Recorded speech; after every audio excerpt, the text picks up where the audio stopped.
The month since Cyclone Idai made landfall in that country, UNICEF and its partners are continuing to respond to the urgent humanitarian needs of children and families. At least 1.6 million children need urgent assistance in healthcare, nutrition, protection, education, water and sanitation. Now, UNICEF's East and Southern Africa Regional Communications Chief, James Elder, joins us via Skype this morning. James, a very good morning to you and thanks for your time. I understand you've just returned to Nairobi from Mozambique. You were there, you came back on the weekend. What did you see with regard to children and just the plight of children 1 month after Cyclone Idai? Yeah, I mean, you mentioned the numbers there and they're kind of overwhelming, along with something like 13% of agricultural land has been damaged or destroyed, thousands of schools. What I saw was very positive and also very worrying. On the positive side, the communities and the aid workers and the government are still working around the clock. Floodwaters have receded, and that's all very good news. A massive cholera vaccination campaign by UNICEF and others reaching 900,000 people. It's kind of hard to explain the scope and the detail, the logistics that go into reaching that many people.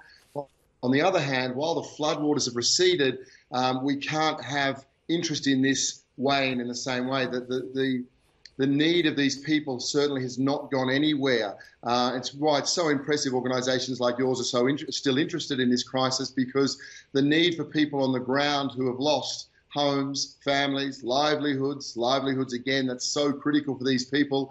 Their need has not dissipated one little bit. So there's a lot of support going on the ground, but the coming weeks will be just as important as the first days after the floods and cyclone that did so much damage. Did you get a chance to actually see what's happening in those evacuation camps and what the conditions are there? Yeah, the good news is a lot of people are going back. Again, communities are the first that want to re-establish themselves. Some of the camps are overcrowded.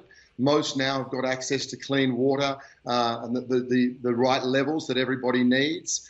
But it's not enough. We know that the help that is required in terms of continuing to supply clean water to such a huge number of people, hundreds and hundreds of thousands. At the same time, people tend to forget things like education in these camps, but these children that I've met in Mozambique who saw sort of damage and stress on their families that no one would wish upon anyone else. These children are also very stressed and they're anxious and they need a little bit of normalcy. They need to be in a classroom. They need to be away from the day-to-day trials that their families are going through in these camps. So it's very important that we fight malnutrition. It's very important, of course, we fight waterborne diseases, but it's also very important just to get kids back into schools. So there's a huge amount that needs to be done. There's a huge amount that is being done.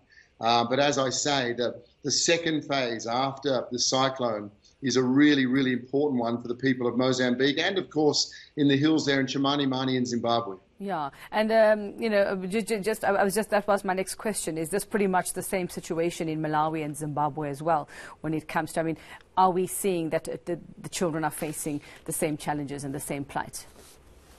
Yeah, when in Chimanimani in Zimbabwe, people were cut off for even longer than Beira in Mozambique.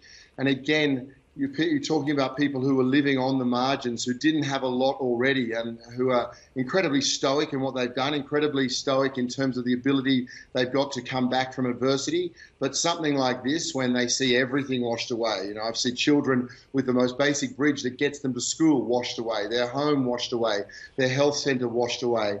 So they're very similar scenes of devastation and distress in all these places. And it's great that floodwaters have receded. It's great that the aid effort, being led by governments, of course, and agencies like UNICEF, is working overtime. But there's a huge rebuilding emphasis to this, and I think we're going to see it time and again. The Secretary General of the United Nations said it just last week, that this is another alarm bell on climate change and on big climate related storms and events like this one. And it's a dark irony that those people in Zimbabwe or in Malawi, or of course in Mozambique, who have done the least in terms of affecting the climate, are suffering the most. So we know, James, that aid is still going to these countries, to these parts. People, including South Africans, have been quite generous from what we hear and what they've been sending. What do we send for the children? Yeah, I think that at the end of the day, it does become around money. The 900,000 children that UNICEF has helped vaccine, or the 500,000 bed nets that we've distributed, or the child protection centres, or rebuilding classrooms, or rebuilding health systems. They're easy words to say. They're incredibly expensive. There is no magic pot. UNICEF is entirely donor funded from the generosity of mums and dads and governments. And of course, any support that South Africans can give to their own local organisations or those in Mozambique, gifts in kind to organisations in Mozambique, is hugely appreciated. I mean, we are seeing these crises again, time and again around the world.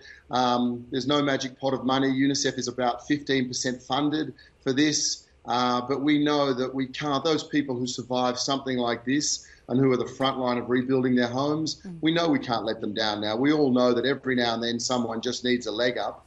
And so it's critical that the solidarity shown in the first week or so of this crisis continues into the second month.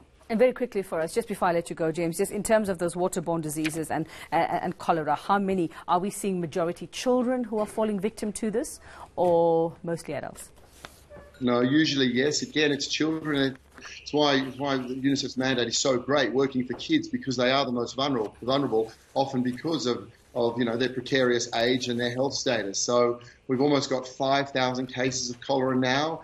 It does go like wildfire. It's incredibly dangerous. The fatality rate remains very low, but of course, when you see any mother lose a child from cholera, it's one too many. So vaccinating 900,000 was a huge step and an incredible mobilisation effort by everyone.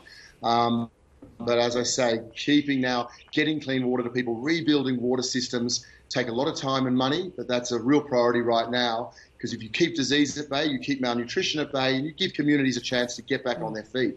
Well, thanks very much for that update. UNICEF's East and Southern Africa Regional Communications Chief James Elder.